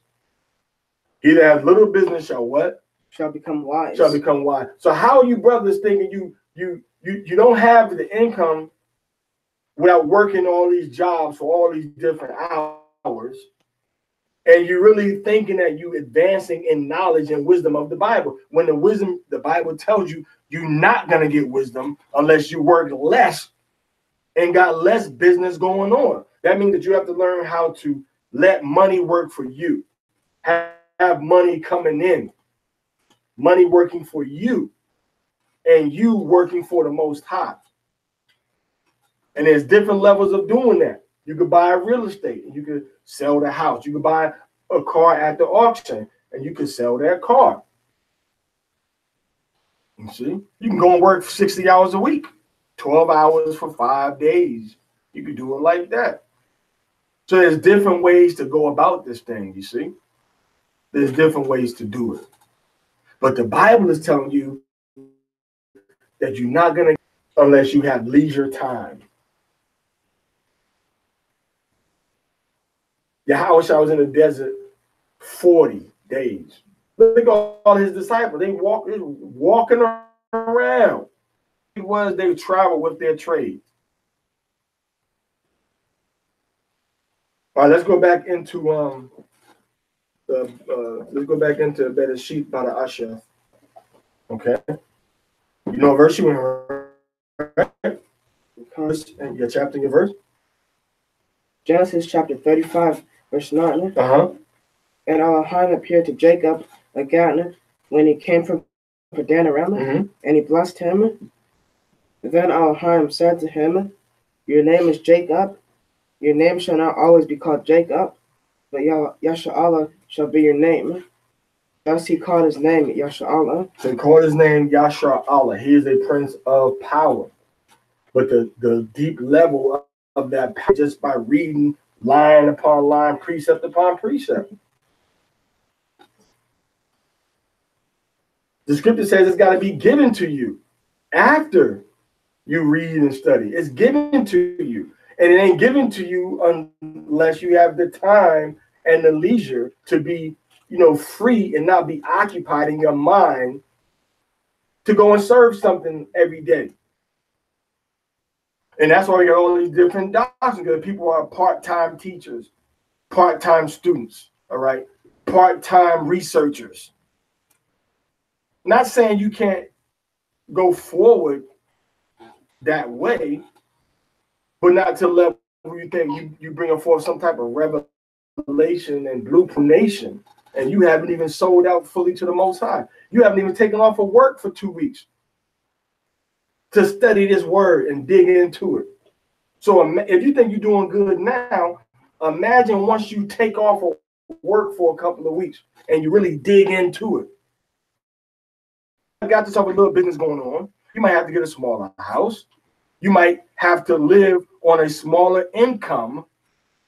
But once you cut your expenses, you cut your need to have to go out there and work so much. You got to decide what's important to you. What's important? You see? Knowledge, wisdom, and understanding to gain all things, or money to gain all things that you can buy with money. With wisdom, knowledge, and understanding, or with knowledge, understanding, and wisdom, you can buy things and get things that money can't buy. You see? So the Most High appeared to him and said, you are the prince, the ruler of the power now. And that's what he told our father Abraham. That's what he came, and he told our father, Jacob, you are the ruler of the power now. Basically, you are king of the world. All right, you're king of the world now. And Elohim said to him, I am Allah Shaddiyah. I am Allah Shaddiyah. I am God Almighty. Go ahead. Be fruitful and multiply. So now, these women that these African Hamite women that they just got, these, the women that were with them already, his sons, now the Most High is saying, keep on producing this nation. And we know Jacob, of course, had one more child, which is Benjamin. But these men, Jacob's descendants numbered 70 people. Okay, go ahead. A nation. At what? A nation. Which is Goya in Hebrew. So people say Goy. That word Gentile means nation in Hebrew. It's not a bad word. All right. You will be a Goya, what? In a congregation of nations. So you're going to be a Goya wa Kohal Goyam. Meaning that Jacob is going to be the head of a confederacy of different nations that want to serve our God. See, people forget about this prophecy, right? They just see, oh, you're going to be a nation. But the prophecy says that you're going to be a congregation. You're going to be a nation and congregation of nations. Shall what? Go ahead. Shall descend from you. Shall come from you. So all these nations are going to come from Yaquab, with Yaquab at the center. Go ahead. And kings shall issue from your loins. Kings, Malachium, rulers, are going to come from the seed. Go ahead. That's it, right? Okay. All right, so that's the Torah reading for today, the fifth day Aliyah. Any questions? Any questions? Okay. Scroll me down.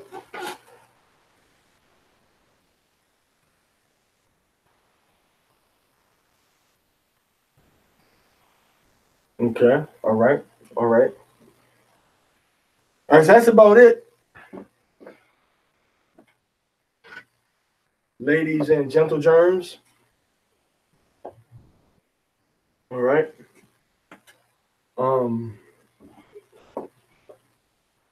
That's about it. Now, like I said, to you, when you dig into this word, man, you got to be dedicated to it. You got to be dedicated. You come and posting a couple of things on Facebook every day is not really dedicating yourself to learning. This ain't no part-time thing, man. Sometimes you might take a break from just hardcore studying and pursuing, but then other times, man, you got to dive into it, hardcore, like, man, studying, going back and forth, along with fasting and praying. All right? Stop posting all these pictures on Facebook and sayings and memes and thinking that that's some deep knowledge that you're sharing with the earth, man. It's not. It's just carnal. The true level of understanding and wisdom comes from the Torah, the law. So any argument that we present is going to be based on the law. You want to talk about who Esau is? There's prophecies about Esau and the Edomites all in the Torah. I don't see nobody bringing that out. I don't see nobody going into the Torah to prove who is Esau. Why are you not going into the Torah? Why don't you fast and pray to get an understanding of the Torah first? That's what the scripture just said.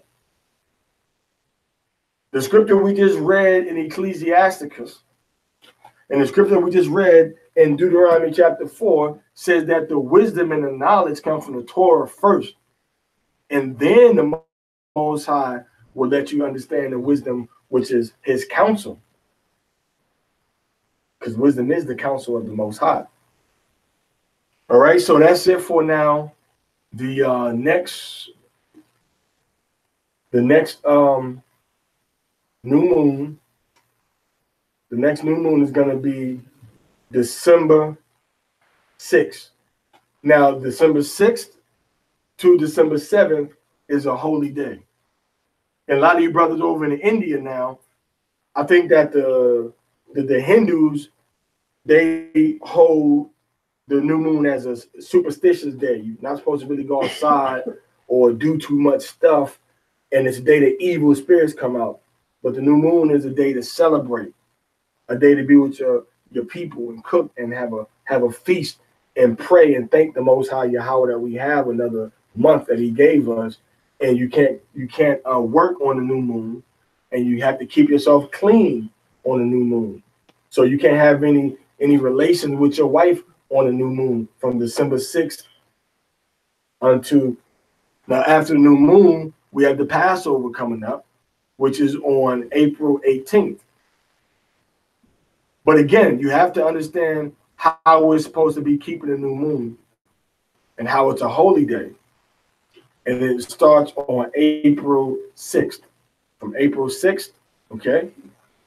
I'm sorry, from December 6th to December 7th. December 6th to December 7th. Sunset night to night. That's the new moon that's coming up upon us next. And Passover is April 18th is the first day. April 18th until April 19th is a holy day. Okay? 4th until April 25th is the last 24-hour, the last full day of Passover from sunset to sunset. Okay? From sunset to sunset.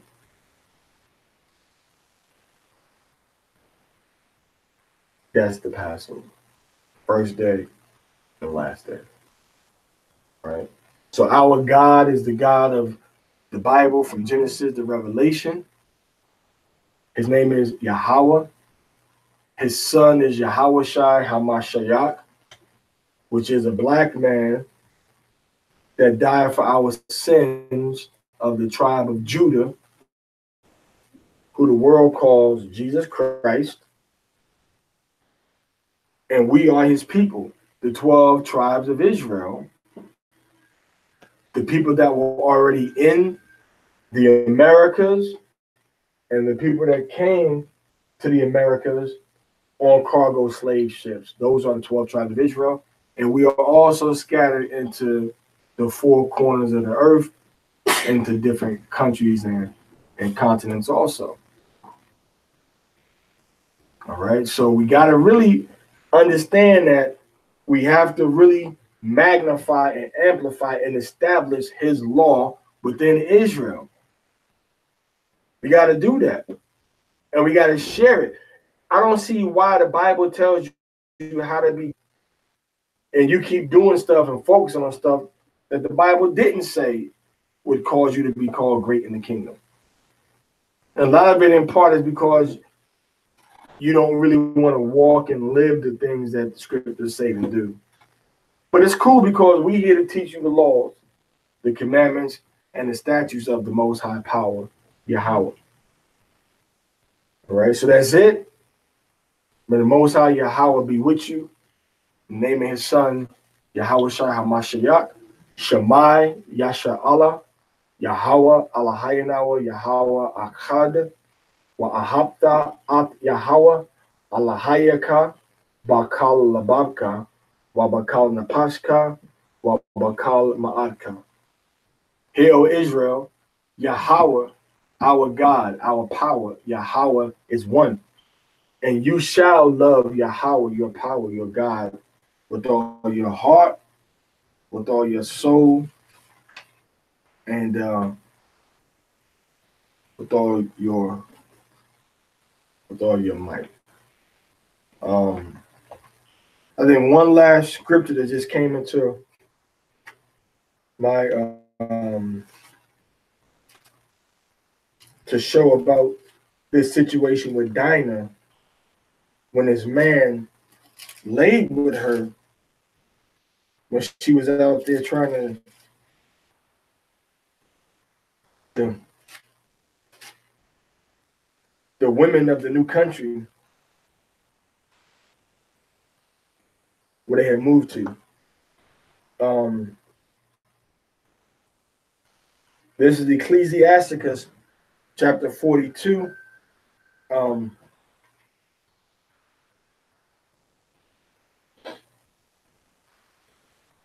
Chapter 42. Let's start with verse Ecclesiasticus chapter 42. Start with verse 9. This is a little bit of wisdom about the situation with Dinah and when she went out by herself and Shechem took her and defiled her, meaning deflowered her, took her virginity away. And scripture kind of speak on that a little bit inside the books of the Apocrypha, which is part of the, 1611 so-called King James Bible, which is the word of the Most High Almighty. All right. Ecclesiasticus chapter 42. We're going to start with verse 9. Read. The father waketh for the daughter when no man knoweth. So you might wake up, cover your daughter up, make sure she's sleeping, see what her habits are. She fighting in her sleep, she kicked off her covers every night or whatever. All right. So you wake for your daughter when no man knows. So you're taking special attention and care and focus for your daughter or for your daughters. Go ahead. And the care for her taketh away sleep. So the care for her makes you stay up late, makes you worry. All right. Go ahead. When she is young. So you got to do these things when she's still young. Go ahead.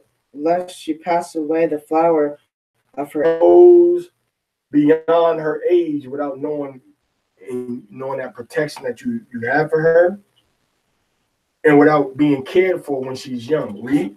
And being married, lest she should be hated. So now when she gets married, if she don't get raised the right way, her husband gonna hate her. Read. In her virginity. So now you have to take the care for her and you have to wake up for her and nourish her and guide her while she's a virgin, while she's still pure. Or what? Lest she should be defiled. Or she's going to get, number one, defiled, meaning some man is going to come like Shechem did and lay with your daughter, and you didn't want him to. And now to make that situation worse, it says she should be defiled and what? And gotten with child. And gotten with child. So now a man came and laid with her. She was a virgin. A man came and laid with her, took away her virginity, and she got pregnant. Go ahead. In her father's house. And she was still living at home. Now, we all know this happens. A girl's a virgin, laid with somebody. First time she laid with somebody, she ended up getting pregnant. So the Most High is saying, watch over your daughters, and these types of things won't happen to us. Read. And having a husband, lest she should misbehave herself. So if she has a husband, if she don't have a husband, she's going to be out there doing what? Misbehaving. Not conducting herself with respect in the streets. Read. And when she is married, lest she should be barren. Okay. Go ahead. Keep going. Keep a sure watch over a shameless daughter. Keep sure watch over a shameless daughter. Meaning protect and guard that's shameless. Disrespectful, want to talk back, want to listen, want to challenge. The Most High say, you got carefully. A sure protection. Remember, watching the Hebrew concept is guard and protect and keep. Sure means certain, secure. So a secure watch. You know you're not going out in the streets doing your own thing. You're going to stay right here in the house until you learn like you got some sense. And then when you leave, you're leaving with your brothers. See, that all could have been prevented what we saw happen at the diner. All right, go ahead.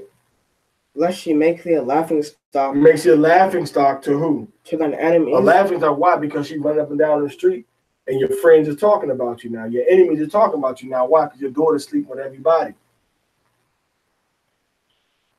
Go ahead. And a byword in the city. A byword in the city, go ahead. And a reproach among the people. Before the multitude. You be ashamed before the multitude. Okay. So now, last one. Let me see. Same book of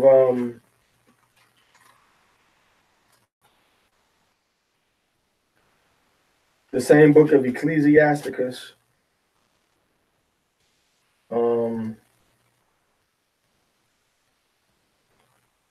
Chapter 26.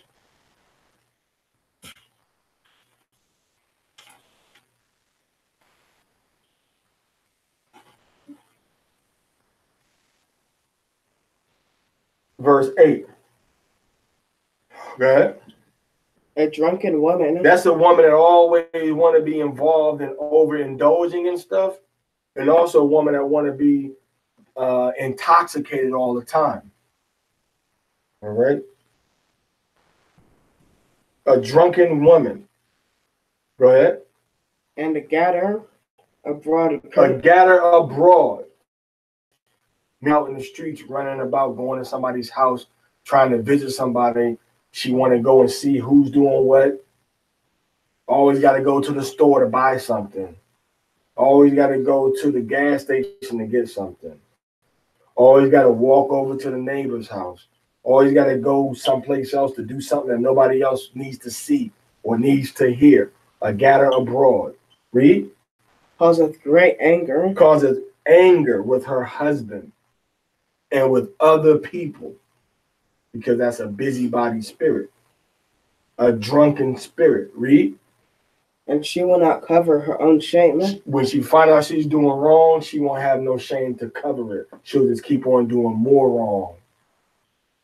Read. The whoredom of a woman may be known in her haughty looks. The whoredom of a woman known in her haughty, how she looks. A proud spirit. A proud spirit. Her haughty looks. She looks like she can't take correction. She looked like she don't want to be humble and submissive. Read. And her eyelids. And her eyelids. That's why they got the makeup that highlights the eye. Look at my eyelids. I can control you with my eyes. I can seduce you with my look into my eyes. This is why these women do these things. They don't understand why they're doing these things. It's subconscious and spiritual. But why I want, if I'm a married woman, why I want to put on stuff around my eyes to cause people to look deep into my eyes. When the Most High says about a woman being shamefaced, right? Meaning her eyes and her face ain't all up in another man's eyes and face. Go ahead. If thy daughter be shameless. If your daughter is shameless, meaning she don't know how to act. Your daughter might be disrespectful.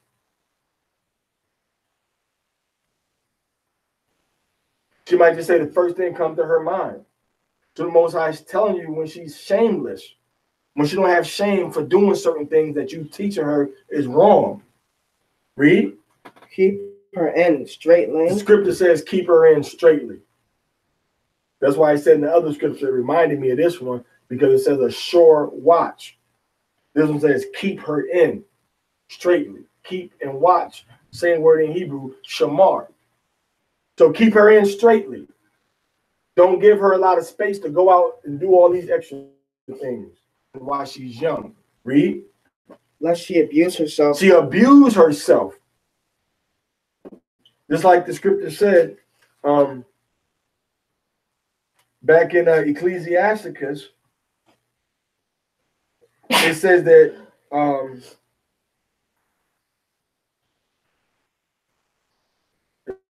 she was going to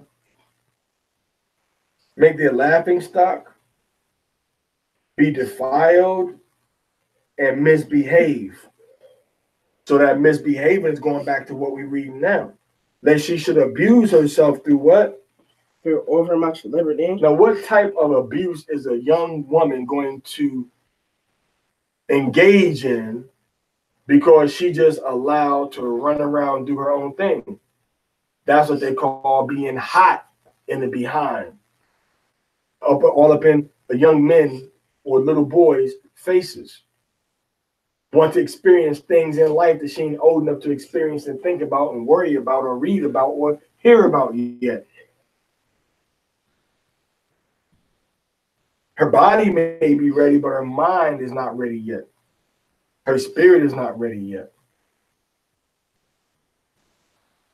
Now, I'm not talking about no grown woman that's just acting like she don't got no sense. I'm talking about, like the scripture, the girls. All right, salud. So it says what? It says she's going to abuse herself through overmuch liberty. Go ahead. Watch over an impudent eye. And marvel not if she trespass against thee. If the woman have a disrespectful attitude, a personality, it says watch over her.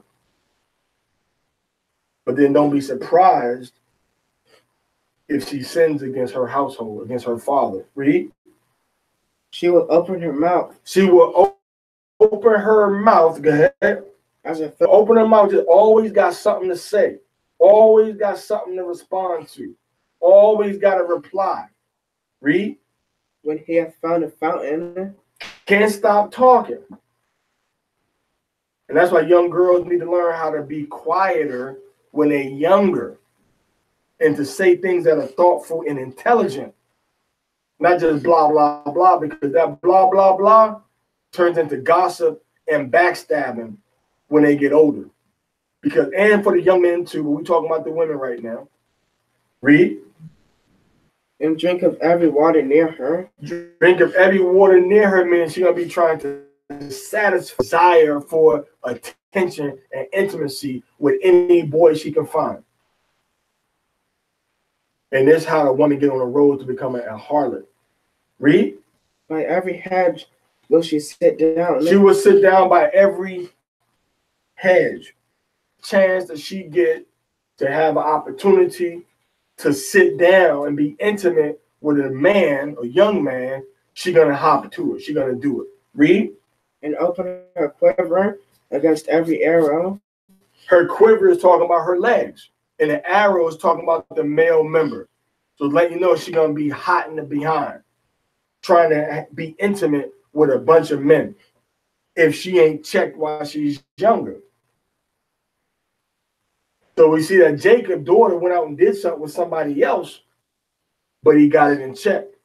And then the brother said, man, we have to kill, lie, and cheat to defend our sister's honor. And that's what they did. Go ahead. The grace of a wife delighteth her husband. When a woman is graceful, she's a delight to her husband. Her husband likes to be around her, likes to talk to her. She ain't giving him a lot of stress. Read. And her discretion will fatten his bones. Her discretion, the plan that she has in her spirit, which is the third pillar of wisdom. Okay.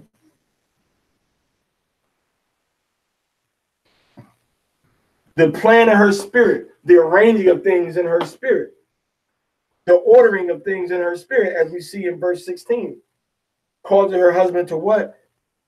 His bones are fat, meaning he feels healthy. That marrow producing that good blood running through your system, and you have no symptoms of ailment. On the spiritual level, we're talking about. Read. A silent. A what? A silent. A loud mouth. A silent. A blabbermouth. A silent. A talk back. A silent. But. A silent. Silent. Let me respond to you. Silent. I can't think for myself. Silent. Well, what you talking about? Silent. I'm not your daughter. Silent. I ain't no little girl. Silent. Shut up again.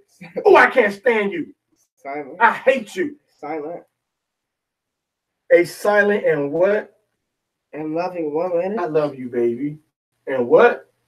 A loving woman. Confrontational. A loving woman. Argumentative. A loving woman. Loving. Silent and loving woman is a what? Power. So the Bible say a silent and loving woman is a gift from Yahweh. God Almighty himself. Here, my son, take this. That means that our relationship and how we interact with each other must be something that's conducive and producing a woman that is silent, loving. That's how a woman's supposed to be. And that's why a lot of sisters don't got no man now, because of that mouth.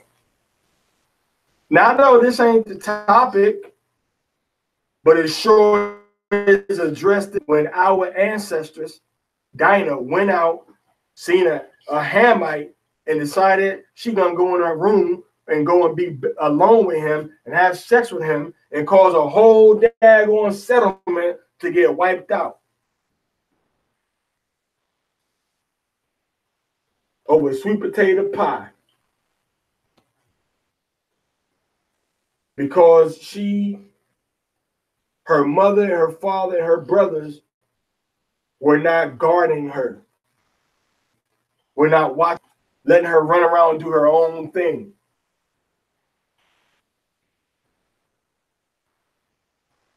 All right, go ahead. And there's nothing more, and there's nothing so much worth. More valuable as what? As a mind well instructed. This is the exact same thing that we read and Paul is saying. When he says what?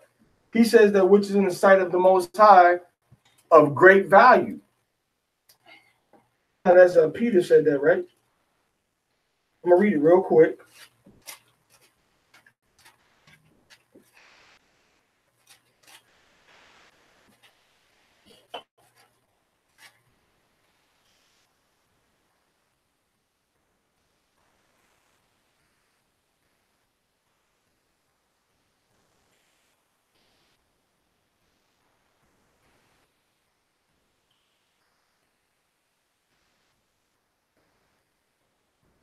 Well, hold on. That's not Peter talked about the Sarah obeying Abraham, calling him Lord. What we want is the meek. What we want is the meek and quiet spirit. All right.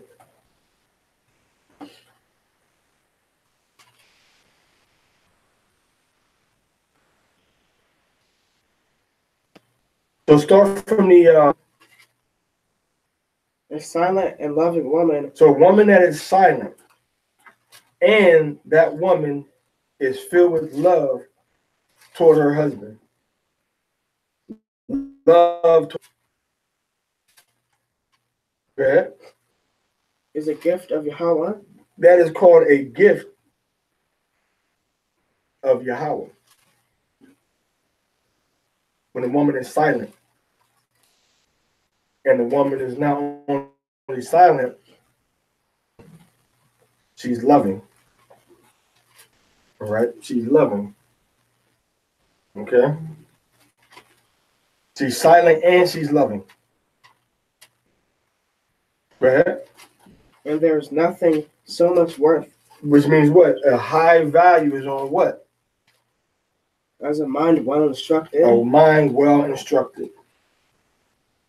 That's the exact same thing we read where? In 1 Peter chapter 3, verse 4. But let it be of the hidden man of the heart, in that which is not corruptible, even the ornament of a meek and quiet spirit. But in the Apocrypha, it says silent and loving. So meek and quiet spirit, which is in the sight of Yahweh of great price. In the Apocrypha, it says nothing so much more worth. So that says that the woman that's meek and quiet is there's nothing more valuable in the Most High's that she's very valuable in the eyes of the Most High, which means a woman is not silent and loving, that's not meek and quiet, is the opposite of very valuable and great price, which means daggone they're worthless. No matter what kind of job she got, no matter how much money she got, no matter how beautiful she is, no matter how well she can sing, no matter what instruments she can play, no matter how many languages she knows and can read, no matter how well she is at math, no matter how well she is at architecture, no matter how well she is at sewing or cooking, no matter how well she is at apothecary and herbs, no matter how well of a midwife she is, the scripture says that she is not of a great price or value to Yahweh if she's not meek, if she's not quiet, if she's not silent, if she's not loving. So think about that before you women want to post on Facebook all day. Right? Keep reading. A shamefaced, and faithful woman. Shamefaced meaning you ain't trying to be in everybody's conversation, everybody's face, everybody's life. You ain't got something to say. You're shamefaced. Like when we was growing up, they say, oh, she's shame. Like bashful is what it means. Like bashful, shamefaced. Now you can be shamefaced and still be intelligent, still be productive, still be of a value spiritually, physically, mentally, emotionally. It's a state of spirit where you humble. Read. Is a double grace. And her continent mind cannot be valued. When she's all together in one mass and got it all together, there's no value you can put on. There's no value that you can put on that woman. And that's why it's good for y'all to follow these weekly Torah broadcasts, man. And then to follow the ones that I do on every day. So when I get to the week, you'll be like, oh yeah, he kind of made a reference to that during the week about Dinah and Ecclesiasticus and about keeping an eye over your daughter. You see? So this is how the Torah is supposed to be taught. Complementary to the Torah. The Torah is the central document. Then everything else we bring to that. When you read the scripture, we say precept upon precept. That word precept right there is matzazawa, which means don't mean a little piece of the scripture. Look it up in the Hebrew. What's it? Isaiah 28, 9 and 10. Precept upon precept, line upon line. The precept is talking about the commandments and the law. So if your breakdown does not go back to the law, which is something I always teach, your breakdown of what you teach and got to go back to the law. If it don't go back to the law, then I wouldn't believe it. So when we go into Isaiah chapter 28, verse 11, it says precept must be upon precept, line upon line, line upon line. And in some of your Bibles, here a little, there a little. But the word of Yahweh was to them precept upon precept, precept upon precept, line upon line, line upon line, here a little and there a little. That they might go and fall backwards and be broken and snared and taken. Now, everybody read this book like the precept upon precept is an instruction, but they never read verse 13. That's a whole different lesson. That's a whole different lesson when you go to verse 13. We're not going to get into it right now. We're going to stay in Ecclesiasticus, and we're going to finish off. Let's read. As the sun when it ariseth in the good heaven. The sun shines and comes up in the heaven. In Hashemayim. Go ahead. So is the beauty of a good wife. That's the beauty of a woman that belongs to a man in what? In the ordering of her house. In the ordering of her house. Putting everything in order and putting everything together. With the help of all of mommy's little helpers. Go ahead. As the clear light is upon the holy candlestick. So the clear light is on the menorah. Being bright and lit before the Most High before you go into the Holy of Holies. Read. So is the beauty of the face in ripe age. The beauty of the face in ripe age. That's how the beauty of the woman is. That's ordering her house well. That's shamefaced. That's faithful. Okay, we're going to close out now. We're going into the 2-hour, 20-minute mark. All right. So, may the Most High Yahweh be with you all. Again, the next new moon is December 6th. December 6th at dark, and it's over December 7th at dark. Passover is April 18th until April 19th. That's the first day of Passover, okay? And April 24th to April 25th, from dark to dark, is the last day of Pesach, Passover. May Yahweh be with you. In the name of Yahweh Shai HaMashiach, Shalom.